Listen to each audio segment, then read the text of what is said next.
সবাইকে বসন্তের অনেক অনেক শুভেচ্ছা। বসন্ত এসে গেছে আর শীত আস্তে আস্তে চলে যেতে শুরু করছে। আর দরজায় গ্রীষ্মকাল করা নাড়ছে।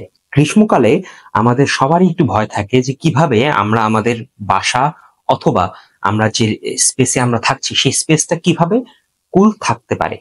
কৃত্রিম উপায়ে এসি, ফ্যান অথবা কুলার এইসব ব্যবহার করে আমরা সহজেই আমাদের বাসাকে একটু ঠান্ডা করে নিতে পারি।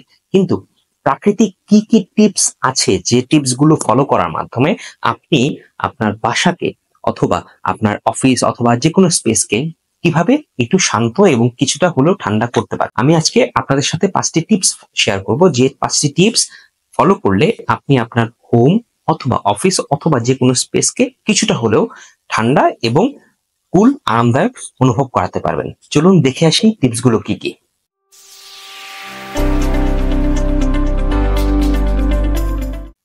প্রথমটি রং।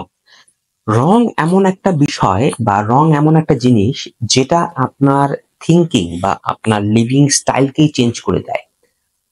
যদি একটা কুলার কালার আপনার রুমের মধ্যে অ্যাপ্লাই করা থাকে, সব সময় আপনি দেখবেন একটি শান্ত এবং একটি কুল ফিলিংস আপনাকে সবসময় প্রোভাইড করে।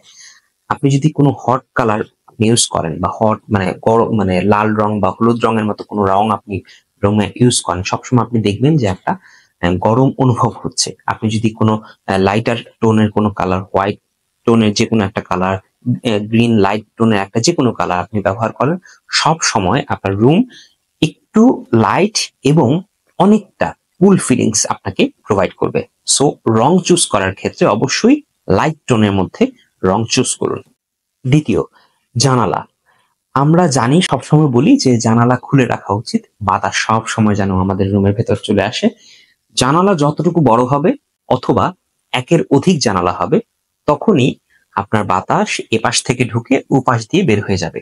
তো যখন আপনার বাতাসে এক পাশ থেকে ঢুকে আরেক পাশ দিয়ে বের হয়ে যাবে, তখন আপনার রুমের এনভায়রনমেন্ট অথবা রুমের যে গরম ভাবটা সেটাও নিয়ে চলে যাবে, এবং এর কারণে আপনার রুম সব সময় ঠান্ডা এবং একটু আরামদায়ক ফিল আপনাকে সবসময় প্রোভাইড করবে। তৃতীয়, সবুজ গাছ।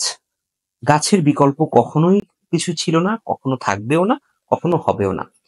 তো আমরা মেট্রো সিটিতে আমরা প্রায়ই দেখি যে আমাদের গাছের সংস্পর্শে আসা হচ্ছে না।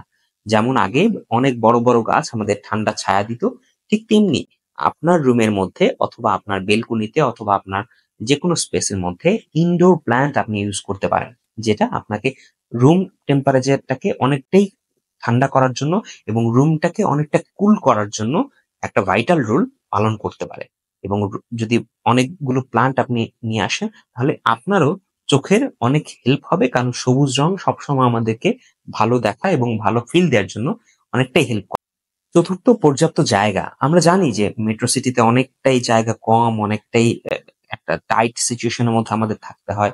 প্রয়োজনে অনেকগুলো জায়গা ব্যবহার করে আমাদেরকে বিভিন্ন রকমের ফার্নিচার আমাদেরকে রেডি করতে হয়।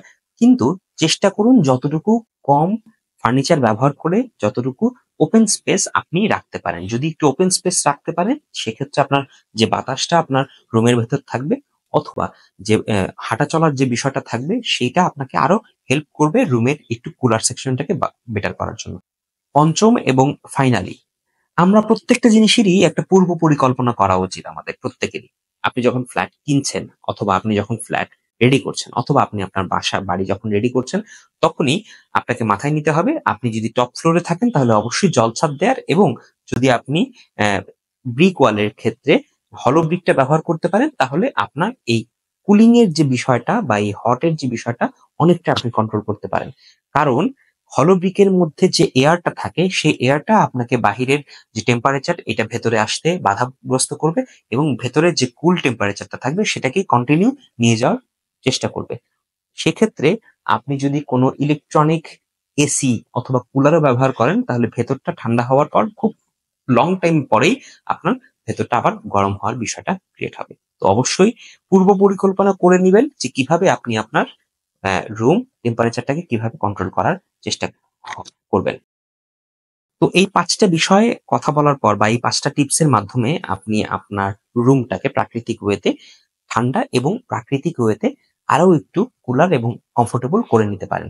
সো ভালো ভালো টিপস দেখার জন্য আমাদেরকে ফলো করুন। ধন্যবাদ সবাইকে।